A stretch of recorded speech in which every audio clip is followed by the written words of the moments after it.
Sometimes asking the right question is more difficult than finding the right answer. For today's topic, it's definitely the other way around. So stay with me for the next 3 minutes to get some insights on how ERM and resilience fit with each other. Dear listeners, a very warm welcome to episode 14 of the Megrow podcast. We are back with another short video in our 3 minutes ERM series. Check our carefully curated playlist to watch the previously released videos in this series. And as usual, please subscribe to our channel. What actually is resilience and how does it interlude with enterprise risk management? There's no one-size-fits-all definition. Consequently, we need to spend some quality time to define what this term means for your or my or our organizations more specifically. Secondly, it's important to hold this conversation early in the process to avoid confusion and setbacks at later stages. And thirdly, clarity of aspirations and outcomes is important. All stakeholders should be clear about the why are we even having this conversation. I find it helpful to look at resilience, ERM and sustenance in a Venn diagram illustrating the relationship and the overlap between the three of them. Sustenance describes the overarching ambition for most, but not all businesses. So that's a very long-term high-level goal. Secondly, resilience and ERM are two very important but by no means the only concept to support an organization in achieving sustenance. I look at enterprise risk management as a subgroup of resilience because ERM is more focused with ex-ante considerations, i.e. before event and mitigating impact thereof, whereas resilience covers ex-ante and ex-post considerations. Just looking at the original meaning from resilience, right? This is from Latin resilire, so jump back or coil back. We all need to be cognizant that the two terms overlap.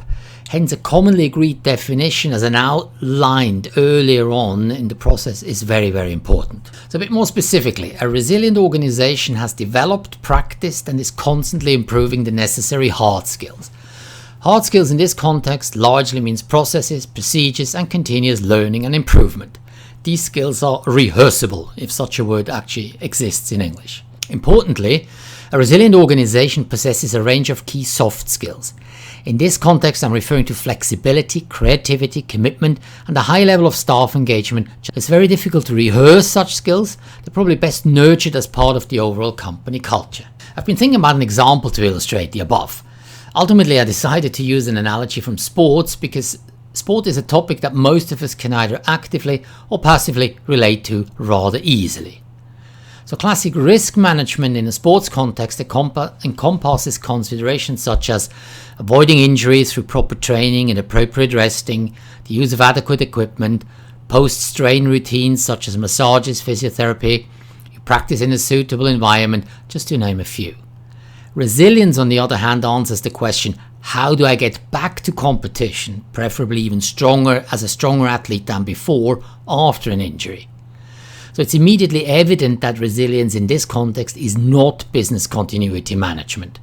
An injured sportsperson is out of competition for some time, no matter how short or how long it is. So there's no short-term backup plan and no outsourcing option either. In other words, immediate continuation of the activity is not desired at all. It actually could make things worse in the long term. So I look at resilience in this context as follows. Probably the most important factor is the intrinsic and extrinsic motivation to continue. So i.e. how eager is the athlete to get back to competition to win? I think it's important to think about this hunger-like term in the context of your organization or any organization. Secondly, you cannot really rehearse getting injured. Having said that, some mitigation techniques, such as attenuating the impact of a fall or rapid access to good quality medical care, are good resilience skills. And with this point, the overlap between ex-ante risk management and resilience becomes very evident straight away. A high-quality external infrastructure supporting the recovery process is crucial. Whilst an athlete has some influence on this, for instance choosing a training location near medical facilities, the quality of that medical system is outside the athlete's influence. And lastly, a general good level of fitness, general fitness, in other words a good baseline, is an important driver behind recovery and resilience too. So dear listeners, I hope you found my brief outing to the world of sports to make a point about resilience and enterprise risk management useful for your work.